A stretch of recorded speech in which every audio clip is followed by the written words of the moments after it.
Good morning. Welcome, welcome, welcome to your yet another wonderful day. Let's welcome this beautiful, satisfying, I'm sorry, it's a fabulous Friday. So let's welcome it and let's be fabulous like always. Let's start our Pixie programming with our dreams in front of us as we manifest and as we run towards our morning run. So let's go for it.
Yes, yes, yes. I'm a winner for life.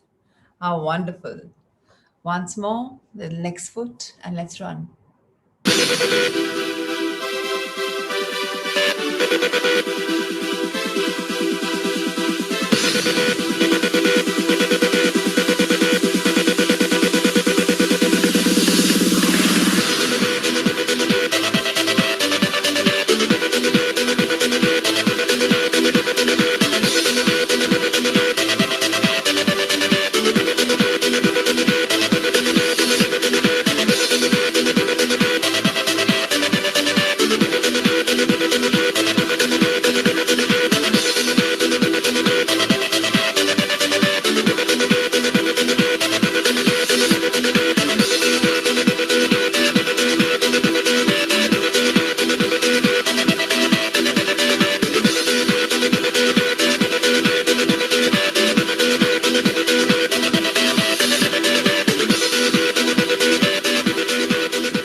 Yes, yes, yes.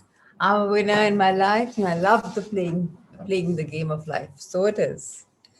Let's start our morning with Ikigai. And could we have a reader for the day, please? Neha, say to your camera is off. Would you want to read?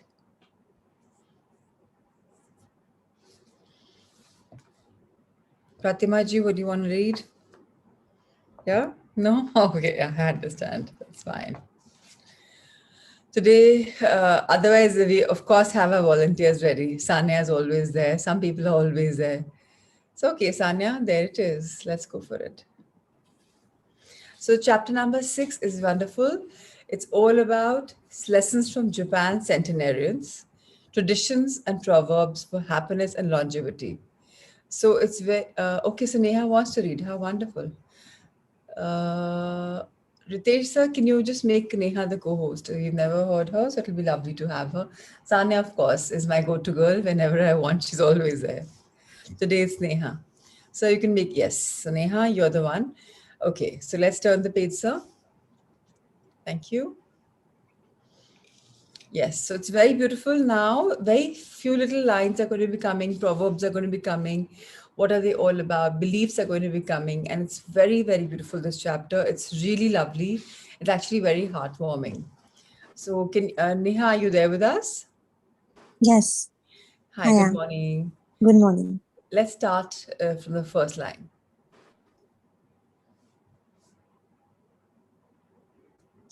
To get to Ogimi, we had to fly nearly 3 hours from Tokyo to Naha, the capital of Okinawa.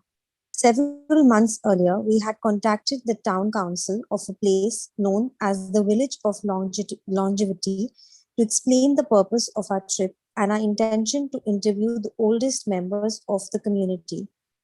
After numerous conversations, we finally got the help we were looking for, and we are able to rent a house just outside the town. 1 year after starting this project, we found ourselves on the doorstep of some of the longest living people in the world. We realized right away that time seems to have stopped there, as though the entire town were living in an endless here and now. Arriving in Ogimi. One second. So very beautifully, they've been talking about one of the most important times, Ojimi or Ogimi, however, and they talked about that the village is known for longevity.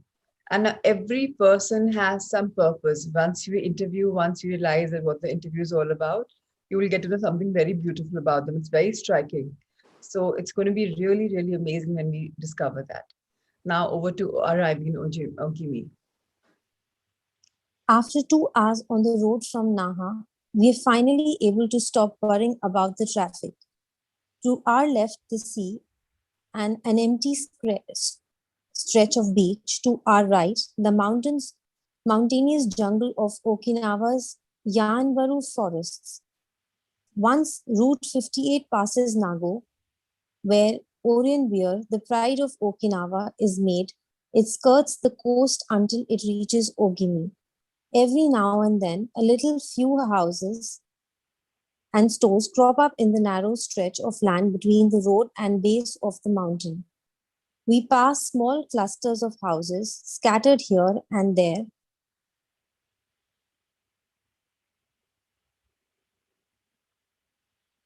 As we enter the municipality of Ogimi, but the town doesn't really seem to have a center. Our GPS finally guides us to our destination, the Center for the Support and Promotion of Well-being, housed in an unattractive cinder block building right off the highway. We go in the we go in through the back door where a man named Tiara is waiting for us. Beside him is a petite, cheerful woman who introduces herself as Yuki. Two other women immediately get up from desks and show us to a conference room.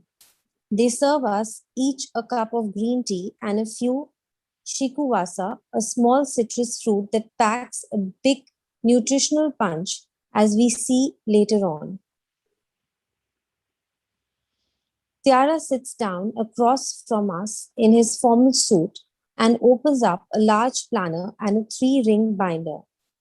Yuki sits next to him. The binder contains a list of all the town's residents, organized by age and club or Maui. Why? Why? Yes. Tiara points out that these groups of people who help one another are characteristic of Ogimi. The Moai are not organized around any concrete objective, they function more like a family.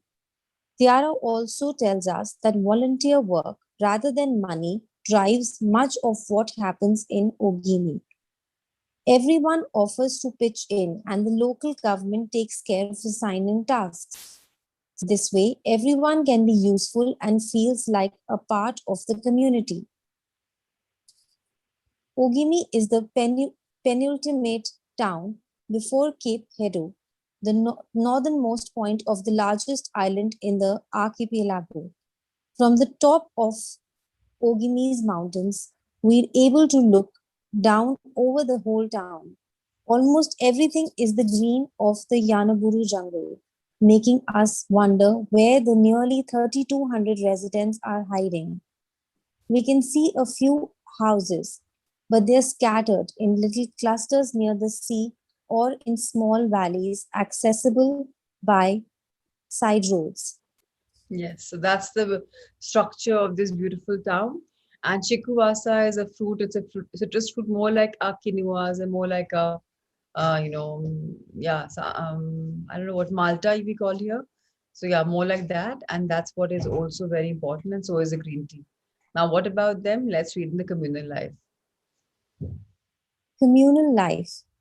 We're invited to eat in one of the Ogimi's few restaurants, but when we arrive, the only 3 tables are already reserved.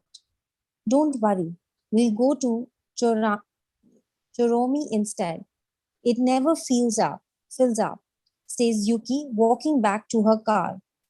She's still driving at age 88 and takes great pride in that. Her co pilot is 99 and has also decided to spend the day with us.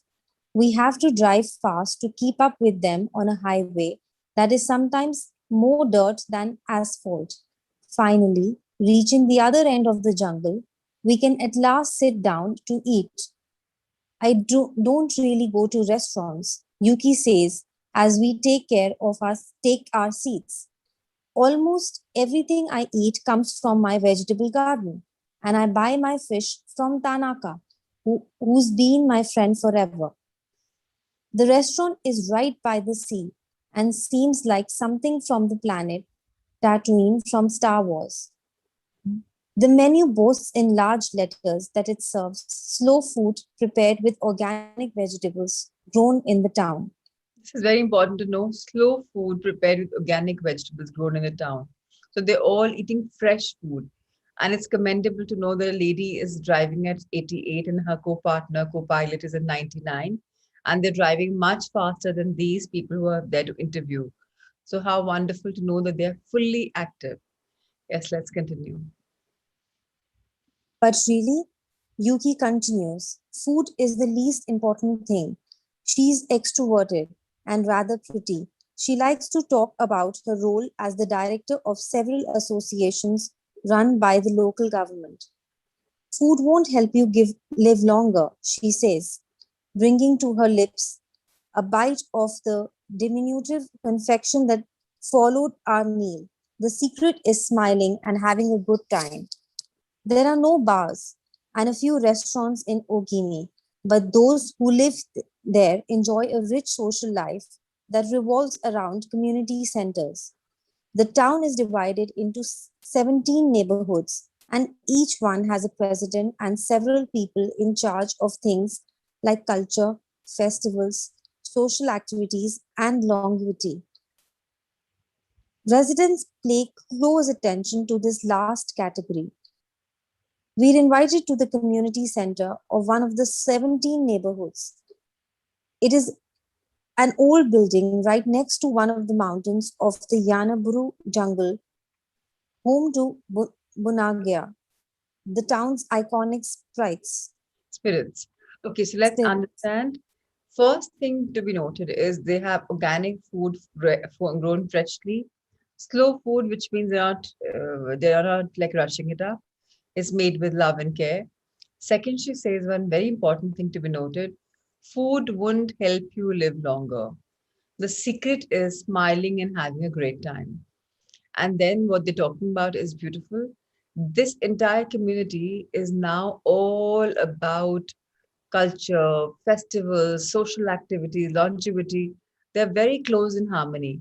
It's not like they're all scattered here and there's helter skelter. They're all together. And this is what they really, really work on. Community center is one of the most thriving places in there. And this is where maximum activity happens, maximum laughter, and a lot of other things happen. Now, when in the last line they're talking about the spirits, let's understand what are these spirits. The spirits are the souls that we keep talking about, right? So now, Bunagaya is the Bunagaya spirits of the Yanbaru jungle. Bunagaya are magical creatures that inhabit the Yanbaru jungle near Ogimi and its surrounding towns. They manifest as children with long red hair and like to hide in the jungle's Gajumaru, banyan trees, and go fishing on the beaches. Many of Okinawa's stories and fables are about Bunagaya spirits. They're mischievous, playful, and unpredictable. Locals say that the Bunagaya love the mountains, rivers, sea, trees, earth, wind, and animals. And if you want to befriend them, you have to show respect for nature. So it's very beautiful to know that there is life in the jungle. There are spirits which are reincarnating as little children with long red hair. So you can make out that this is the life of that place. And if you want to make friends with them, they're absolutely ready. But for that, you have to love Mother Nature. If you don't love Mother Nature, they're not going to be friends with you. Now let's read a beautiful story about a birthday party. Yes, please. A birthday party. When we arrived at the neighborhood's community center, we greeted by a group of about 12 people who proudly proclaim, "The youngest among us is 83." We conduct our interviews at a large table while drinking green tea. When we finish, we brought to an event space where we celebrate the birthdays of three members of the group. One woman is turning 99, another 94, and one young man has just reached 89. We sing a few songs popular in the village and finish up with happy birthday in English.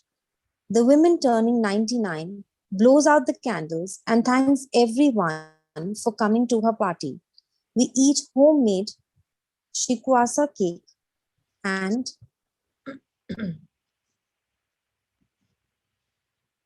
end up dancing and celebrating as though it were the birthday of a 20 something. It's the first party, but not the last, that we'll attend during our week in the village. We'll also do karaoke with a group of seniors who sing better than we do and attend a traditional festival with local bands, dancers, and food stands at the foot of a mountain. So just understand, 20 something is something because the 80s and 90s is celebrated. And this part, they're also all about karaoke. They sing better than the youngsters. They have traditional festivals. They have local bands. They have dancers. They have food. What not? This is how to celebrate birthdays. And now the best thing is going to come. Celebrate each day together. Together is the key. Yes, let's go for it. Celebrate each day together. Celebrations seem to be an essential part of life in Ogini. We're invited to watch a game of gate ball, one of the most popular sports among Okinawa's older residents. It involves hitting a ball with a mallet like stick. It is a low impact sport which can be played anywhere and is a good excuse to move around and have fun as a group. The residents hold local competitions and there is no age limit for participants. We participate in the weekly game and lose to a woman who recently turned 104. Everyone cheers and the defeated look on our faces elicits laughter. In addition to playing and celebrating as a community, spirituality is also essential to the happiness of the village's residents. So very important to understand that these guys are all about coming together, celebrating life. Now, whatever they're doing, they're together in every single thing. And they're really, cheering each other. They're really having fun. They're playing, they're celebrating. And that is what keeps you young. So if you can go back and remember the time when you are with your besties, how it feels to come back with a beautiful evening with them. Imagine these guys are doing that on almost every other day. So obviously that's another reason for them to stay young. Tomorrow we shall talk about the gods of Okinawa. Today we'll move on to the power of now. So beautiful this chapter is so full of life and it's so much to learn from. That's why they talk about having wise, similar mindset people together as a family, contributing in each other's lives and working together in harmony. Now that's the culture of Japan. That's also why probably Japanese live longer and there's few blue zones where they're really thriving for a life of longevity. So back to Power of Now. It's the most beautiful chapter. And herein we are learning so much, so much, so much more. So let's keep moving deeper. And we were talking about consciousness, the way out of pain. So yes, pain is a part and parcel of life. It will keep coming. But most important thing for all of us to realize is where are we in our pain right now? So I'm sorry, I forgot to mark yesterday. Can someone tell me which are we going to start with page number 29, the present moment? If I can just have something. Yes. Okay. Thank you so much, Ritu. So we had the moment of silence yesterday. And now then the next point is, the next section is, the present moment is sometimes unacceptable, unpleasant, or awful. So what should be done for that?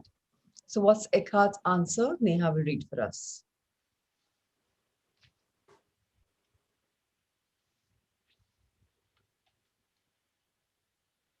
Neha, can you unmute yourself? Yeah, it is as it is.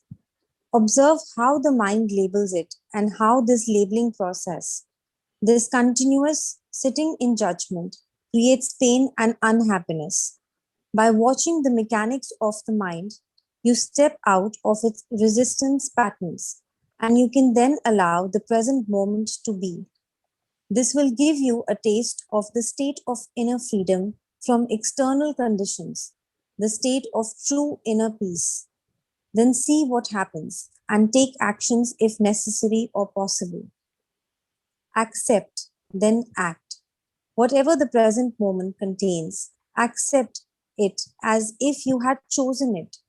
Always work with it, not against it. Make it your friend and ally, not your enemy. This will miraculously transform your whole life. Very important to be understood. It is as it is. If you start judging it, aisa kyun hua, waisa kyun hua, why did it happen like this? If you are sitting in a judgment mode, remember you're suffering through a mental disease called being judgmental. And that's going to create havoc, pain, unhappiness. But if you start becoming an observer, okay, and you start going in on the backside and see, okay, what's happening right now? The minute you're into observer effect, you're just observing. And then you allow the present moment to be the way it is. You're not judging it, you're just accepting it. And then you're immediately going to have a freedom kind of a feeling. Why? Because you know, this is how this is, nothing can change. And you accept it the way it is, and then you act. So, whatever the present moment contains, good, bad, unacceptable, unpleasant, something which is absolutely awful, yet it's me who's chosen it. Remember, life is our own reflection. And this has come up because we have wanted to come up knowingly or unknowingly. So, yes, people say, why will I want this to come? I don't want it to come at all. Yes, you don't want it to come at all, but it's come, right? So, what's the point of being so, against it? So, work with it, make it your friend, and start working on it. Then, you know what will happen? Magics will happen. Miraculously, your entire life will get transformed the minute you go into acceptance mode. So, very important to accept, then act. So, of course, on this particular point, we will take a note of silence. Today, Shweta has come after a very long time. So, Shweta, you have no idea. When the silence symbol comes, we close our eyes and you take a minute of silence and we ponder on what we've just read. So, to everyone, let's close our eyes.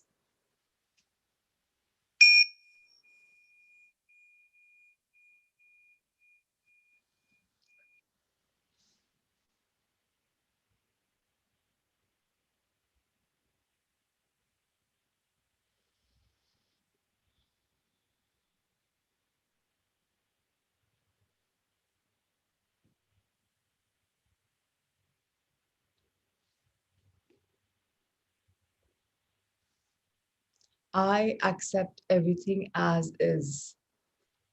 No judgment, no criticism, no denial.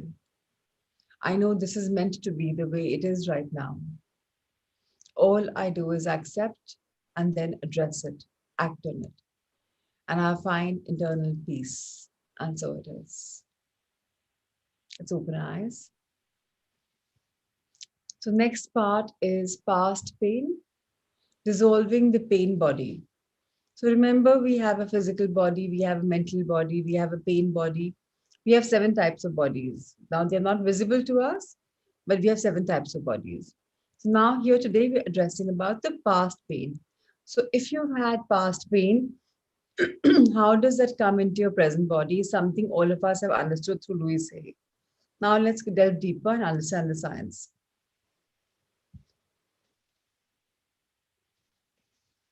Past pain, dissolving the pain body. As long as you're unable to access the power of the now, every emotional pain that you experience leaves behind a residue of pain that lives on in you. It merges with the pain from the past, which was already there, and becomes lodged in your mind and body. This, of course, includes the pain you suffered as a child, caused by the unconsciousness of the world into which you were born. This accumulated pain is a negative energy field that occupies your mind and body. If you look on it as an invisible entity in its own right, you are getting quite close to the truth. It is the emotional pain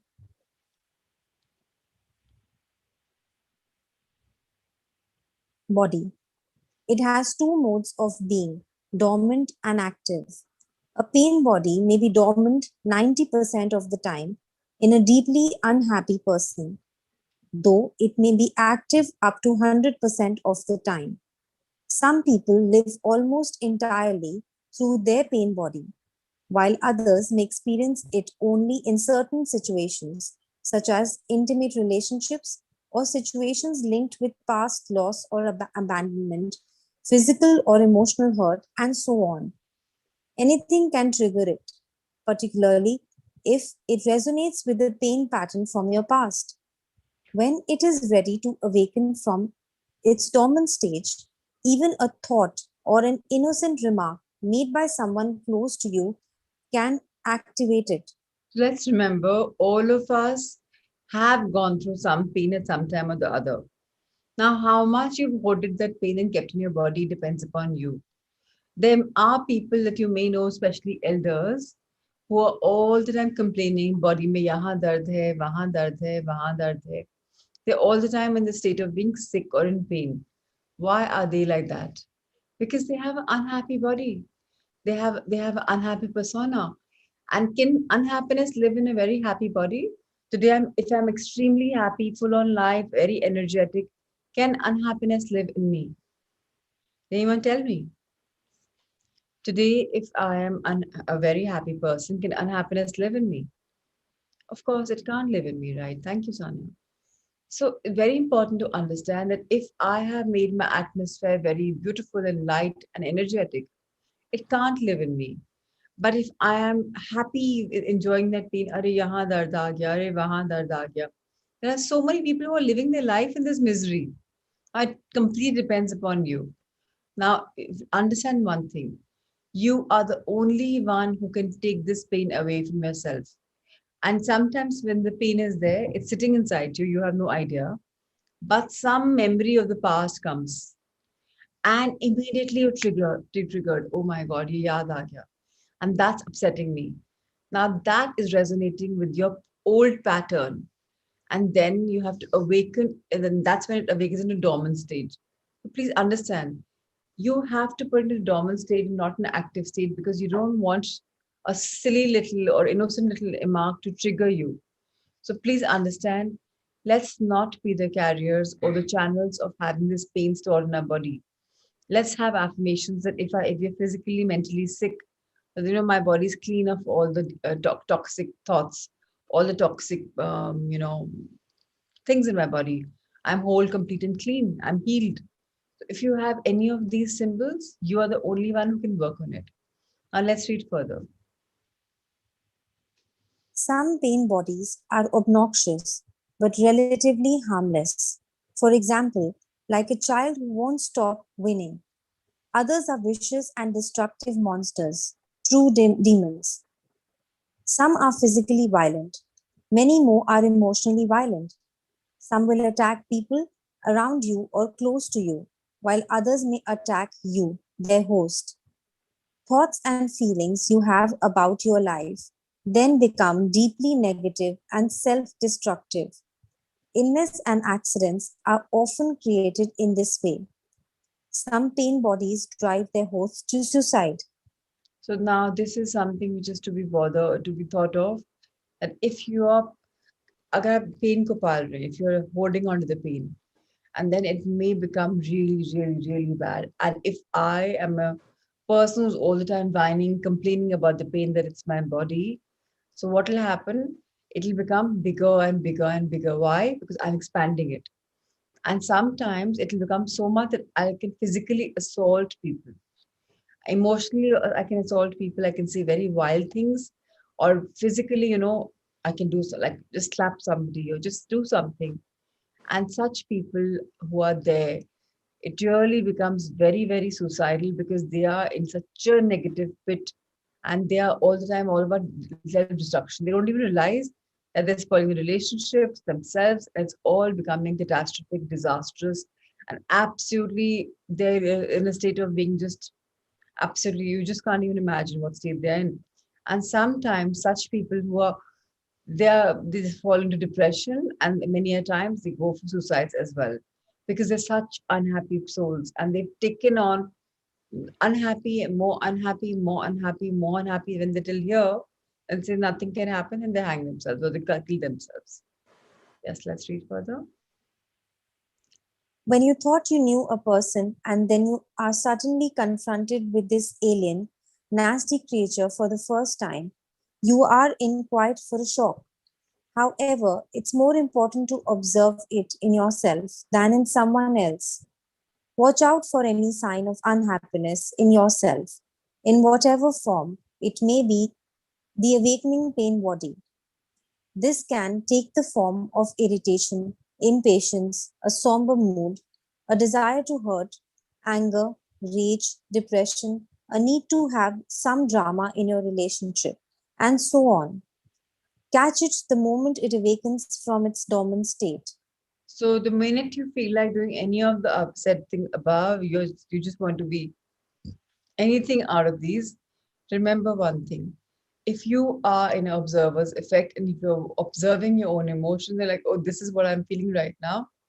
You can immediately go on to switch words. You can immediately go on to, changing yourself. You would immediately go on to affirming meditation, because that time, if you're letting yourself out in public purview, you're bound to be very harmful for yourself and for the others.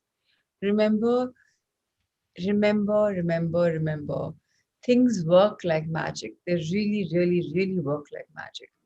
If you want magic to happen, you can make it. You have so many options now: affirmations, meditations, switch words. So much has been taught to all of us.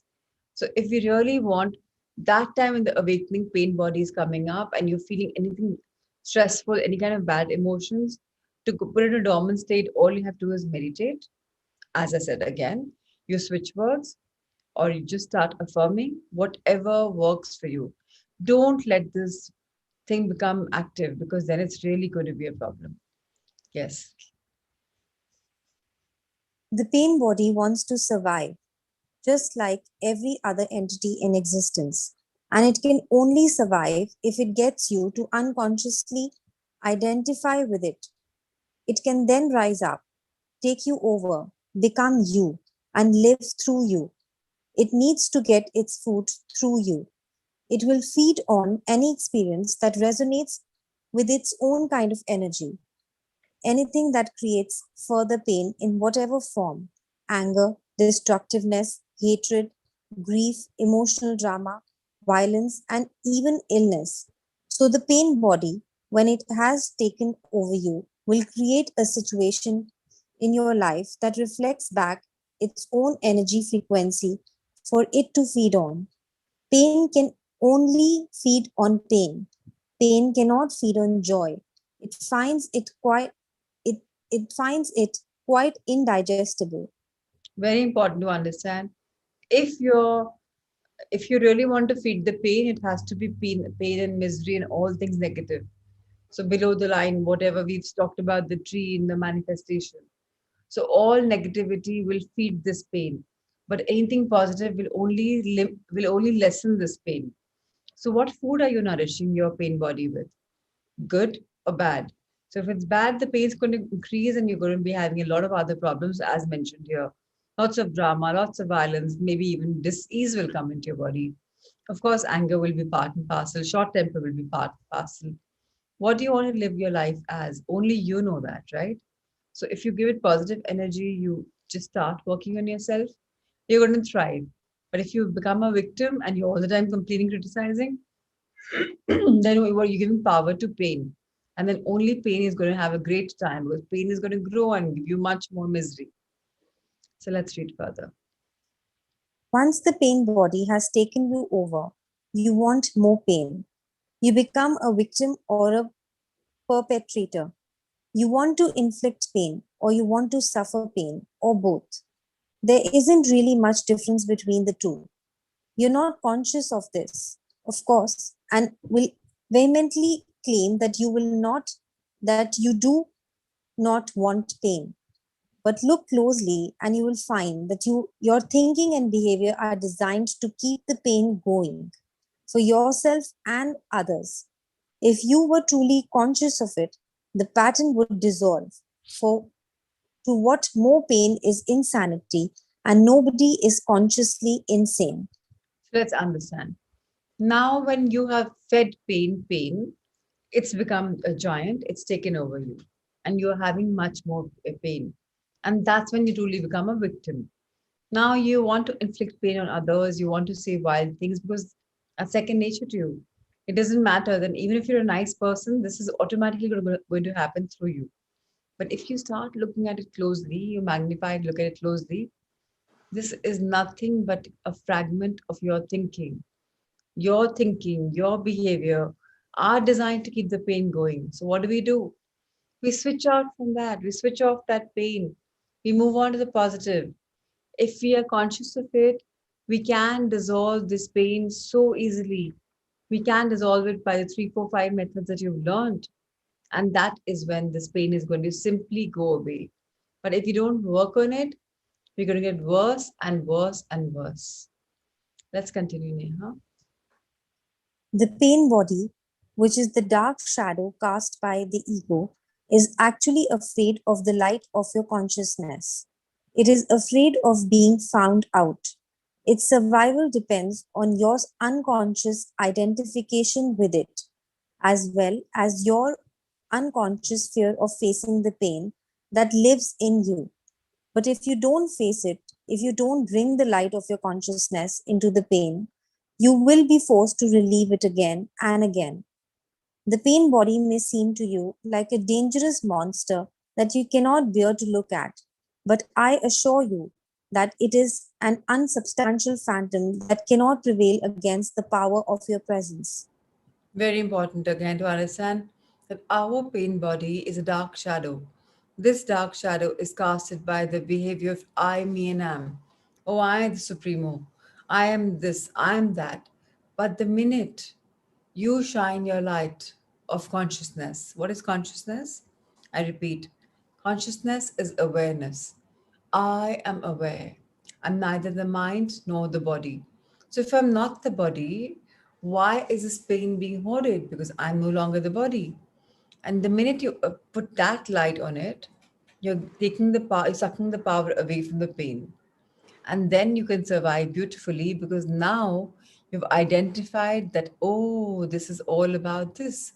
So now instead of having the unconscious fear facing the pain, you're now facing it. You're now throwing your beautiful light which you're born with. You're born with this light and you're born with this awareness that, okay, I'm not this, I'm not that. And then you're going to relive the good days, and the pain has to keep melting away and moving away from us. When you can't look at it, it's like, oh, I'm not respected here, I'm not liked here.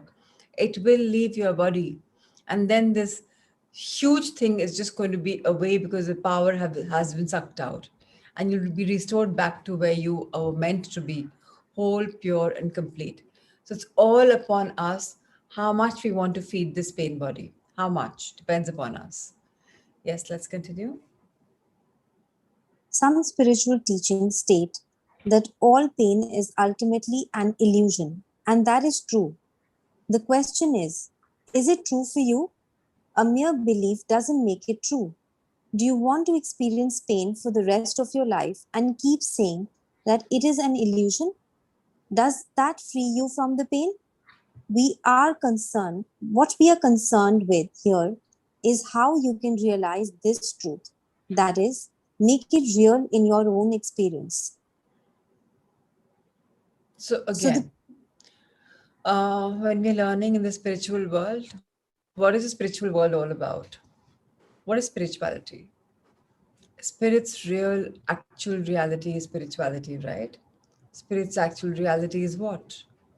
That we are born with just two universal aims, which is love and light.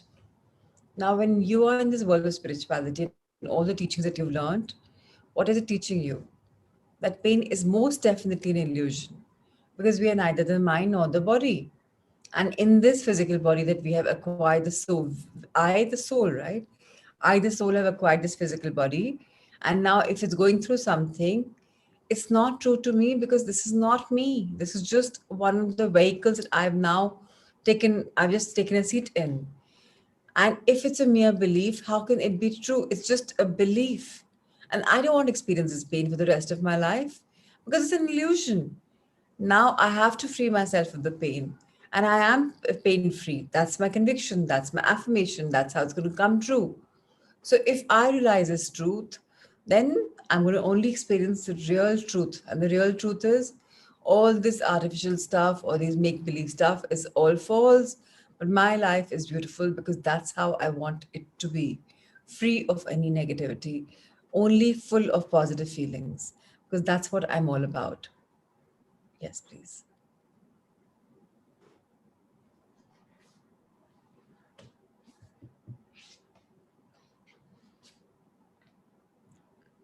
Are you here, Neha? Yes. So the pain body doesn't want you to observe it directly and see it for what it is. The moment you observe it, feel its energies field within you and take your attention into it, the identification is broken. A higher dimension of consciousness has come in. I call it presence. You're now the witness or the watcher of the pain body. This means that it cannot use you anymore by pretending to be you, and it can no longer replenish itself through you. You have found your own innermost strength. You have accessed the power of now. Very beautiful, very, very beautiful. So now this pain body, of course, doesn't want its limelight. It just wants to thrive in the negative zone, in the darkness, because thrives only in the darkness. But the minute you've thrown your light, you can see it for what it is. Now you're observing and you're like, oh my God, it's breaking my energy field. And now, the minute that's happening, you don't want to be in that situation. So what's happening?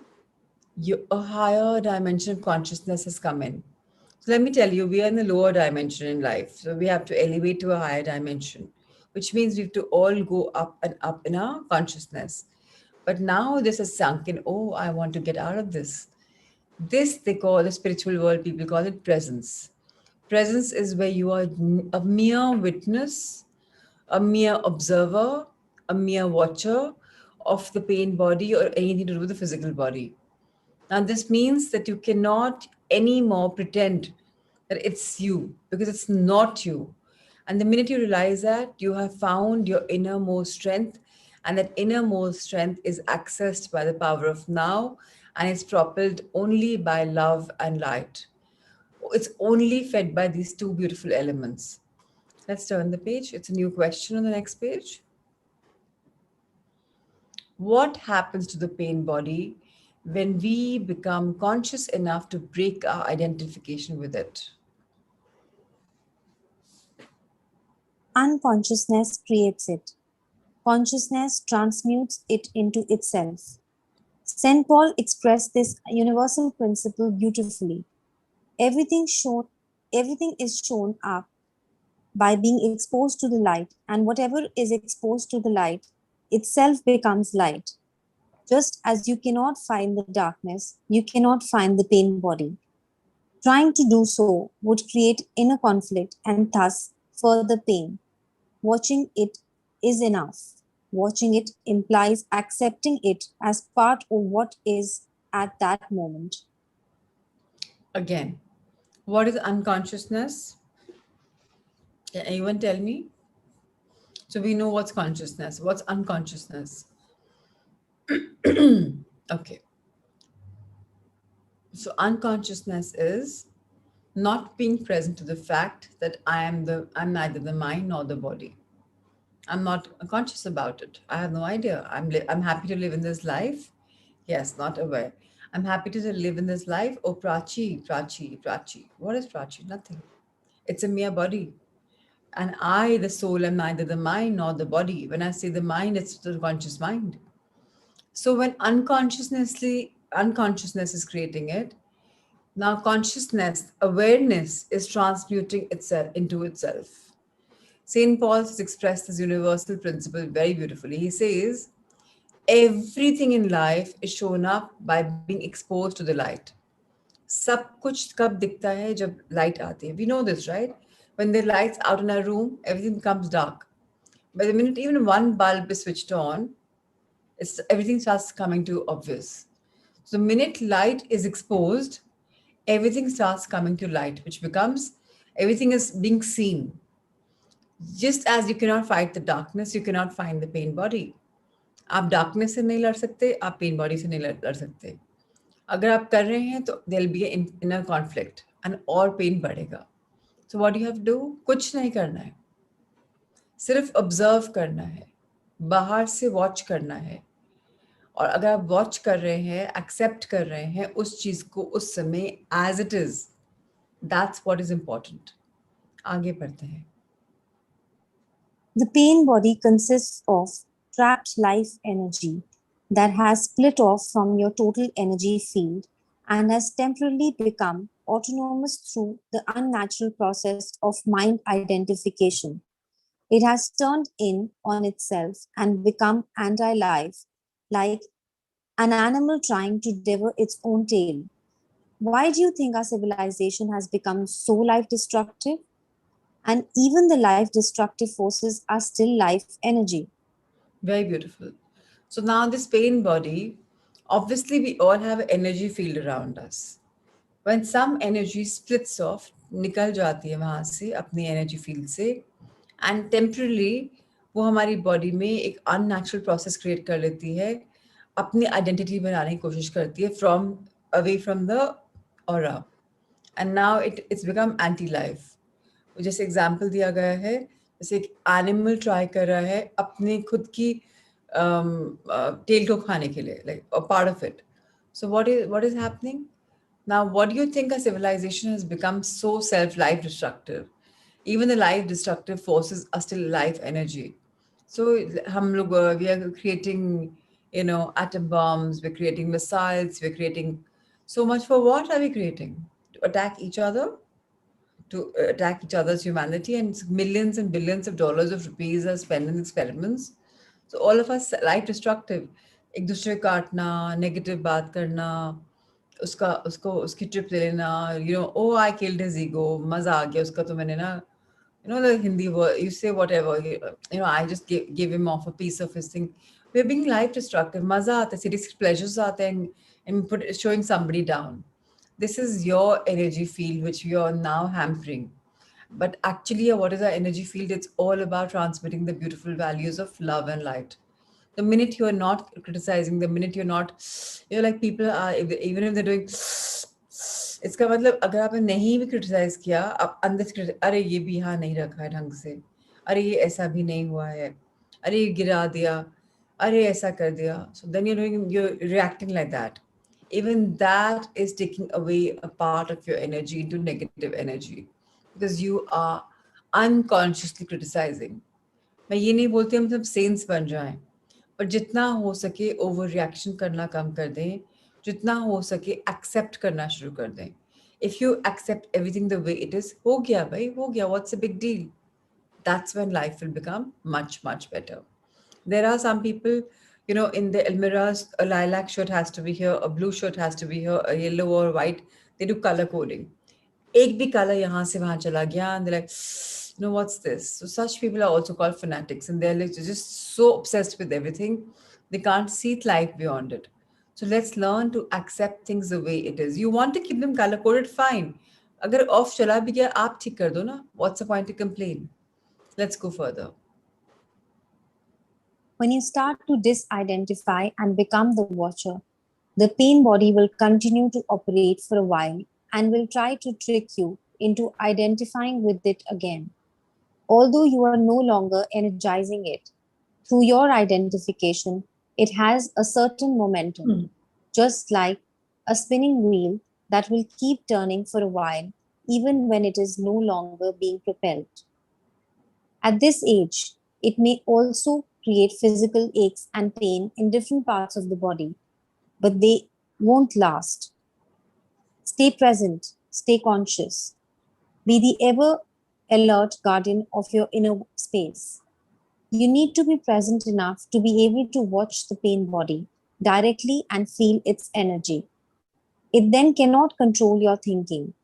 The moment your thinking is aligned with the energy field of the pain body, you are identified with it and again feeding it with your thoughts. So I hope we're clear. We've spoken about this. If you expand the negative energy, it'll get more expanded. Yes, please. Let's continue. If anybody has any questions, please let me know. For example, if anger is the predominant energy vibration of the pain body, and you think angry thoughts dwelling on what someone did to you or what you are going to do to him or her, then you have become unconscious and the pain body has become you. Where there is anger, there is always pain underneath. Or when a dark comes upon you and you start, We can't hear you. can you hear me now? Yeah, or when a dark mood. Or when a dark mood comes upon you and you start getting into a negative mind pattern and thinking how dreadful your life is, your thinking has become aligned with the pain body and you have become unconscious and vulnerable to the pain body's attack. Unconscious, the way that I use the word here, means to be identified with some mental and emotional pattern. It implies a complete absence of the watcher. So the minute you're unconscious means you're no longer observing. आप बस एक फिराक में चलते जा रहे हो, दर्द आ रहा है तो आ रहा है, आप उसको ऑब्जर्व ही नहीं कर रहे हो. You become unconscious. हॉस्पिटल्स में होता है ना कि अनकॉन्शियस हो गए, उसको सुध बुध ही नहीं है. सो हमें कॉन्शियसनेस में रहना है हमेशा. And when we're in a conscious phase, life will become so much more better because it's in your hand, not the other way around that your body is gripping you. Never let the body grip your mind. Always remember that you should be in control. Yes, please. Sustained conscious attention severs the link between the pain body and your thought processes and brings about the process of transmutation. It is as if the pain becomes fuel for the flame of your consciousness, which then burns more brightly as a result. This is the esoteric meaning of the ancient art of alchemy, the transmutation of base metal into gold, of suffering into consciousness. The split within is healed and you become whole again. Your responsibility then is not to create further pain. So we all have to become the alchemist. Alchemists are the people who whatever they touch सोना बन जाता है. So अगर आप bright देखेंगे, bright side of life को देखेंगे, if you allow the good things to propel you, then you will become an alchemist. Negative को देखेंगे तो negative होगा, positive को देखेंगे तो positive होगा. If you want to really have a beautiful life, then you have to become an alchemist. Last paragraph for the day. Let me summarize the process. Focus attention on the feeling inside you. Know that it is the pain body. Accept that it is there. Don't think about it. Don't let the feeling turn into thinking. Don't judge or analyze. Don't make an identity for yourself out of it. Stay present and continue to be the observer of what is happening inside you. Become aware not only of the emotional pain, but also of the one who observes, the silent watcher. This is the power of the now, the power of your own conscious presence. Then see what happens. सबसे important चीज़ आज बताई गई है after all the reading is, if you focus your attention on the right things, only the right things will expand. So right now you have to only observe. सिर्फ सोचना नहीं है, सिर्फ देखना है. ना जज करना है, ना एनालाइज करना है, ना अपने आप को आइडेंटिफाई करना है उस दर्द से. प्रेजेंट रहना है एंड ऑब्जर्व करना है कि क्या हो रहा है मेरे अंदर. इमोशनल पेन आ रहा है, फिजिकल पेन आ रहा है, कहाँ से क्या आ रहा है. जब मैं इस पावर ऑफ नाउ में रहूँगी, कॉन्शियसली प्रेजेंट रहूँगी एंड क्या हो रहा है देखूँगी, उसके बाद एक्ट करूँगी. So I will be a much more a much more aware person, a much more conscious person, and that's what it's all about. So let's observe this in our minute silence and let's just see हमने क्या पढ़ा है. Let's think about it. Let's close our eyes.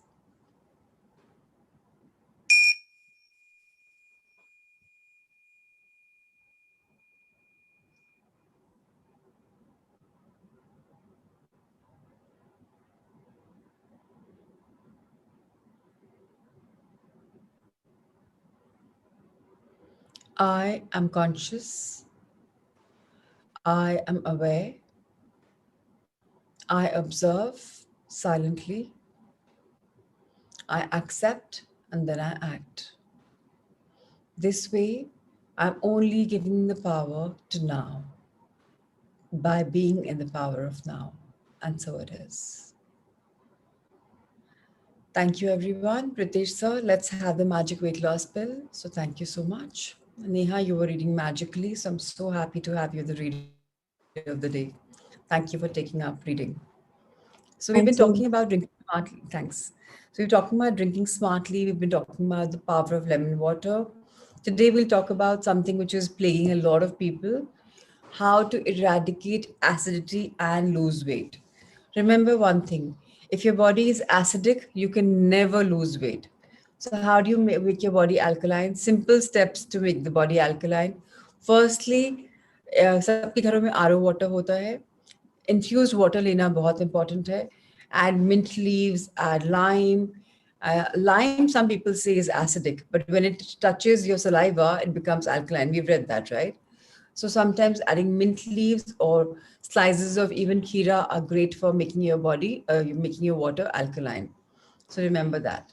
Now let's understand the entire science about eradicating acidity and losing weight. Neha, over to you. Eradicate acidity and lose weight. Acidity is an issue that plagues millions of people around the world, and yet it is one of the simplest things you can sort out or reverse using simple lifestyle changes. First, let's go back to school for a minute. If you remember the The pH pH. scales, 7 in the middle indicates a neutral pH. 7 and above is alkaline, and 7 and below is acidic. The human body requires acid in the stomach to digest the food you eat. Problems arise when there is excess acid in the body. An increasing number of people suffer from acid reflux, acidity, burping, bloating, and flatulence. These are forms of all forms of acidity in different ways, which, if not handled properly at the right time, can cause innumerable ailments such as cancer, diabetes, poor skin quality, the inability to lose weight, poor hair quality, and much more. Every cell in your body requires oxygen for the health of those cells. In an acidic body, these cells become anaerobic, which means oxygen doesn't reach them completely. When your cells are deprived of oxygen, the body starts facing problems. As outlined earlier, popping antacids is not the solution, and they also have their own side effects. Your body can even become immune to them, which means you may have to take higher dosages. Be- because most antacids have magnesium, which causes diarrhea, the aluminum in antacids causes constipation. If you have high blood pressure and or suffer from kidney disease, these antacids can wreak havoc on the medication you take. Here are a few changes you can try instead. First, to reiterate, you don't keep a gap of more than 4 hours between meals. If there's no food in your stomach every few hours, the acid has nothing to act upon. So it acts upon on the inner mucosal lining of your stomach, causing ulcers and acid reflux. You may have experienced this if you ever felt a hot burn in your throat and esophagus. To adhere to this lifestyle change, you will need to plan your breakfast, lunch, evening snack, and dinner in advance. Second, don't eat your meals too quickly. When you don't chew your food, your stomach needs to produce more acid to break down these larger chunks. More acid means more acidity. A lot of nutrients in your food die in the process of this excess acid. Number three, watch the kind of food you eat. When you eat wholesome food such as fruits, vegetables, lentils, whole grains, seeds, and nuts, your body produces the right amount of acid to break it down. But the human body is not designed to process junk food, processed food, aerated drinks, or excess sugar and salt. Your body produces a lot of acid to break down this unnatural food. Number four, be mindful of the medication you are on. A lot of medicines cause acidity, as your body requires a lot of acid to break down the medicine.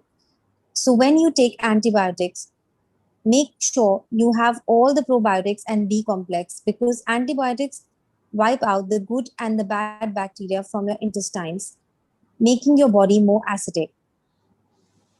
Number five, monitor your water consumption. So many people drink less water than they need to. Even 1% of a drop of water in your body can lead to fatigue, acidity, and innumerable problems. So make sure you have the right amount of water in your system every day. See the next tip for how much water is ideal for you. Number six, practicing yoga, pranayama, and certain breathing exercises can reduce acidity. Every time you inhale, you help your body balance its acidic and alkaline levels naturally. Check my recommendation for how you should breathe during meal times. Your body has a pH regulator that automatically has the ability to keep your body alkaline, but your lifestyle can throw this out of whack. To correct this, make sure you drink lemon water or eat a bowl of cucumber, carrot, or other raw vegetables, especially when you eat processed food.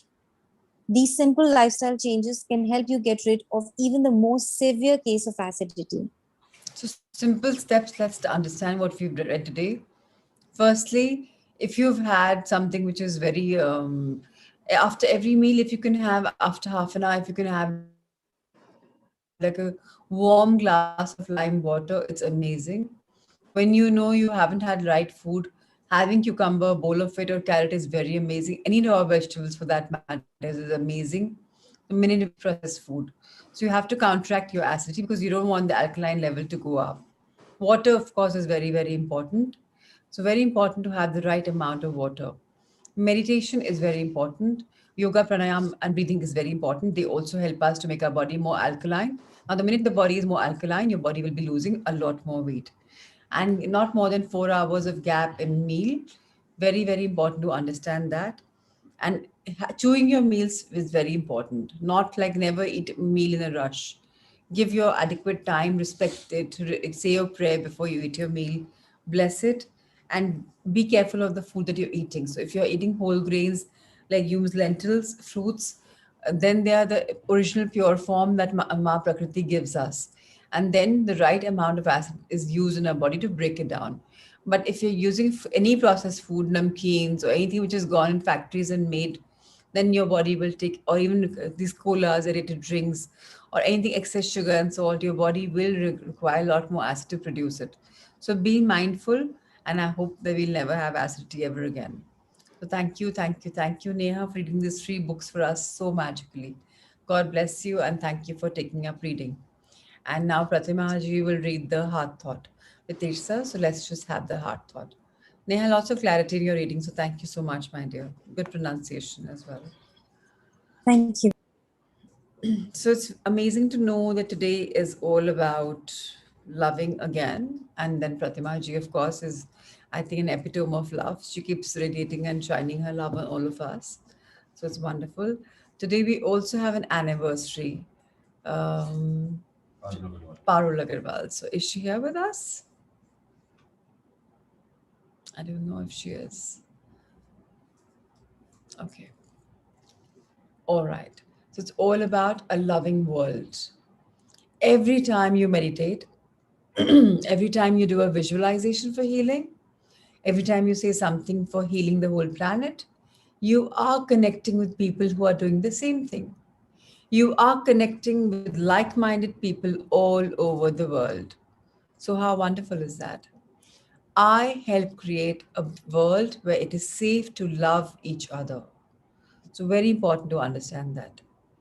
Yes. So, Pratima ji, please raise your hand. Ritesh sir, please unmute her. And ultimately, if the world heals, we are in a much more beautiful place. So, always nice to heal our world, heal our Mother Earth. She's going through so much. So, yes. Thank you, Pratima ji. Please read. I help create a world where it is safe to love each other. It is a dream of mine to help create a world where it is safe for us to love each other, where we can be loved and accepted exactly as we are. It is something we all wanted when we were children, to be loved and accepted exactly as we were. Not when we got taller or brighter or prettier or more like our cousin or sister or the neighbor across the way, but to be loved and accepted exactly as we were. We grow up and want the same, to be loved and accepted exactly as we are right here and right now. But we are not going to get it from other people unless we can give it to ourselves first. When we can love ourselves, it becomes easier for us to love other people. When we love ourselves, we don't hurt ourselves and we don't hurt other people. We let go of all prejudices and beliefs about one group or another not being good enough. When we realize how incredibly beautiful we all are, we have the answer to world peace, a world where it is safe for us to love each other. Thank you. How beautiful. Thank you for reading in your voice. Beautiful. Nothing like having this chapter from you. Thank you, thank you, thank you. So, yes, that's how we all are. Let's today meditate on Mother Earth and let's go for it. So, let's watch our backs, our postures,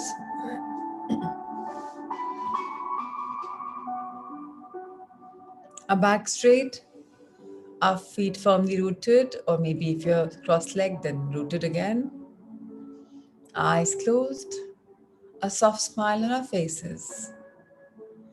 Let's inhale love. Feel the love pulsating in our bodies. Every single cell of ours is being nourished with love. Gently exhale, sharing the love with everyone around you, spreading it far and wide. Inhale light to dispel the darkness within you and your beautiful bodies. And as you exhale, let's dispel the darkness outside in our beautiful world.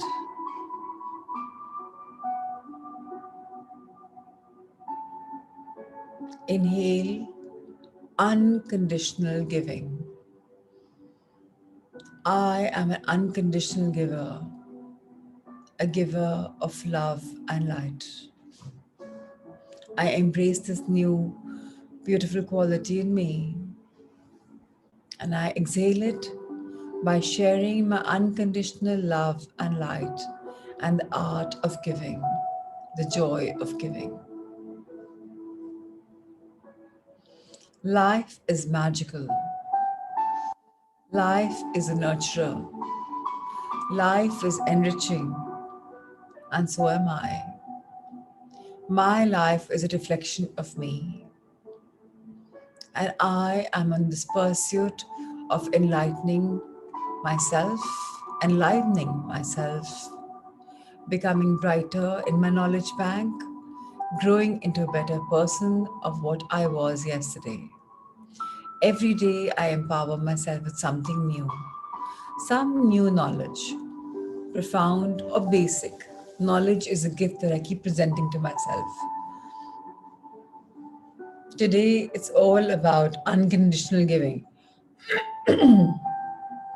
We all know Mother Earth, Sister Gaia of the Maharishis, Ma Prakriti, Janani Janmabhoomi, Prithvi, whatever name we may call her. She is an unconditional giver. She gives us life because she has this beautiful quality of allowing the flora and fauna to grow on her.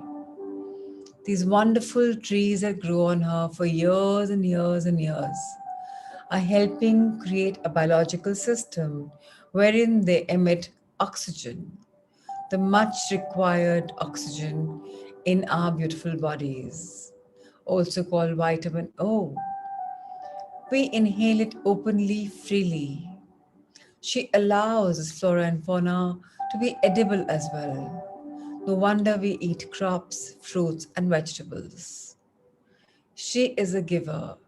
She allows insects to grow on her, who also help in aiding the growth of many plants and animals. She allows animals to be on her, to live on her, to thrive on her. Very important to allow for the ecological system to be in harmony. She has this beautiful quality to let us humans take life. She knows we all souls in the lower dimension. She has taken birth just because we souls can elevate ourselves to a higher dimension. She could have merged with the Supreme Being, but she asked to create a planet so that she can help us all evolve. And look at what we've done to her: destruction, hatred, divisions. As a Sangha, let's get away from this division. No more castes, no more creeds, no more divisions, because we all are one. One in spirit, one as beings, one in the very universal laws of love and light. We are the channels of love and light, and let's spread our love and light. Wherever we go, we spread it as much as possible. We are trying to become beings who are all about love. No more criticism, no more negativity, no more judgments. We analyze, we reflect, but we don't judge. We accept everyone the way they are. We know that everyone has goods and bads. Not everyone is perfect. And we address that, embrace that. With this beautiful knowledge of being conscious, of being aware that I am a soul who's come in this life reincarnated in Mother Earth to serve and better my life's purpose, my life which has traversed millions of years. So, why should this body of mine here matter so much? Why can't I let this extension of me in the body flow only in love and light? Why so much of negativity?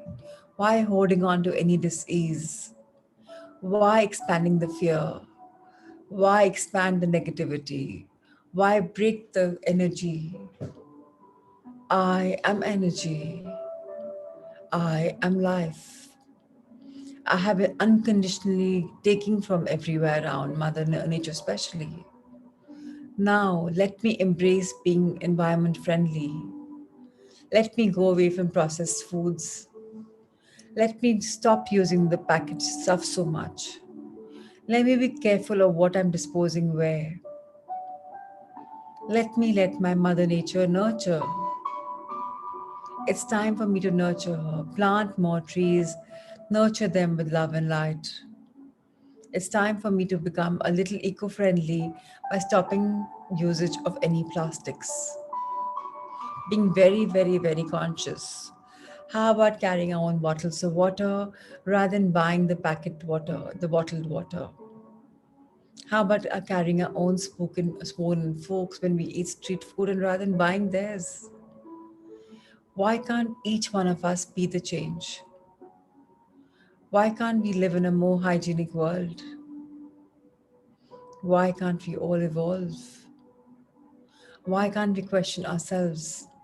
What can I do to make Mother Nature a better place to live in? Mother Earth a better place to live in? After all, we are all one. She has been unconditionally giving. Let me become the unconditional giver henceforth. Let me grow the magic of love and light. Ma Prakriti, here I come. Time for me to nurture you with my love and light. Thank you for always being a giver. I bow down in gratitude towards you. Thank you, thank you, thank you. You're allowing me as a human to allow my roots to grow in you. You've made me more stable, more rooted, more grounded, more compassionate, more kind, more humble, more full of love. And now it's time for me to give the same qualities, same virtues back to you. I wish and I pray that I can do at least a part of what you do to me. Then I will think my life is good, worthy enough. Let's thank our lives at the eye level, all that we've lived. Thank you, thank you, thank you. I am what I am becomes because of those experiences. I'm growing into a new leaf because I wish to, because my consciousness is coming to a higher dimension. I embrace the shift of Mother Earth, taking her to a higher dimension. How wonderful. And to my future, you are only glorious. That's all I can say. Let's spread our hands to the universe above. Thank the beautiful universe for having our backs. Thank our life for having our back.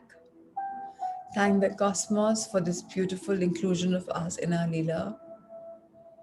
Thank you to all the gurus, masters, angels who've transcended, maybe in this dimension or the others, in this realm or the others, in this plane or the others, to all the teachers who've given us so much of knowledge, to all the divinities for allowing their and showering their beautiful blessings on us, to yet another time, to the angels who are guiding us in the magical world, the guardians for ensuring we have protection lay around us. We are the blessed souls. We are one. So it is. Thank you, thank you, thank you. Let's expand our angel hearts. I am love. I am light. I am open and receptive to all the love and goodness in the universe. I prosper wherever I turn. I live an abundant life. I am love. I am a yes person for all things wonderful. So it is. Let's fold our hands in gratitude in front of our heart. Rub them together. Bless our conscious subconscious for restructuring, reprogramming, unlearning, and learning. The wonderful face with the five senses. Thanks, each one of them. To our necks. To a food pipe that takes in spiritual food and energy in our body. Nourishes us, nurtures us.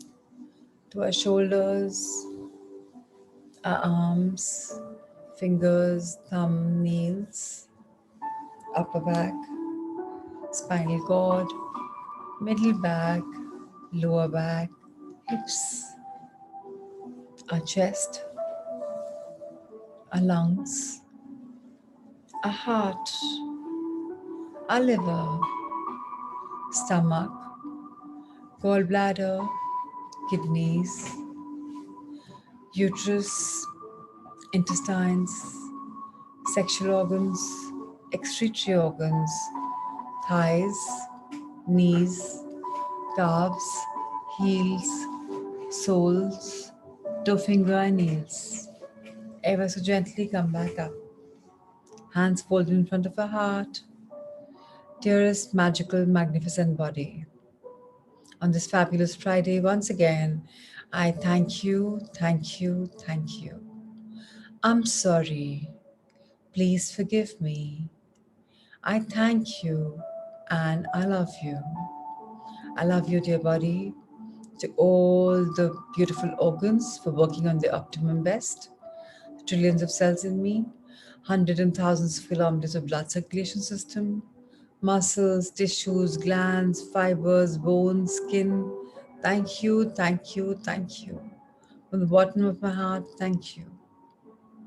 And to the ki, chi, energy, pran, whatever I may call, I invoke you in me to bless my Sangha, their loved ones, and all beings on Mother Earth. Let's share our light. Love, light, blessings, and healing blessings in abundance to each one of us. Let the light shine.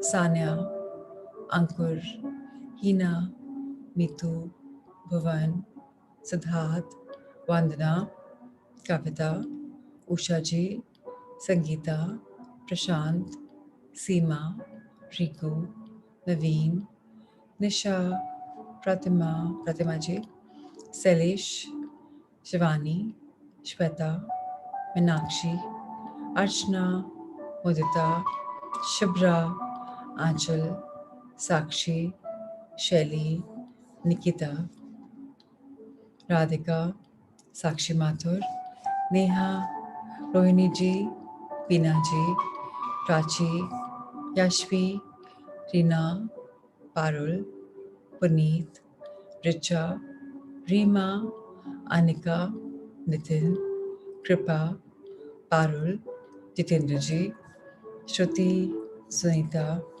Ratni ji, Badri, Rajiv, Payal, Amit, Ritu, Shivangi, Mom, Sapna, Kuldeep ji, Poonam, Monish, Ritesh sir, Amrita, Shweta, Sanjay sir. Thank you, thank you, thank you. God bless you all, and thank you for spending your magical morning with us. And Parul, I don't think is here. So a very happy anniversary to her. Yesterday we missed Ruchika Agarwal. She's still not here, so can't wish her. Whenever she logs in, of course, we'll all wish her. So thank you, thank you, thank you. Anybody wishes to share something, you can if you wish. Any reflections, any breakthroughs? You've been doing the artist work. So is there something which is happening in your dates, in your reflections? So if something is, you can share. Of course, if not, it's perfectly fine. So, okay, thank you. Thank you, thank you, thank you. God bless you all. Let's see each other tomorrow at 5. Until then, stay safe, stay happy, and let's see each other. Thank you, thank you, thank you. Atma Namaste.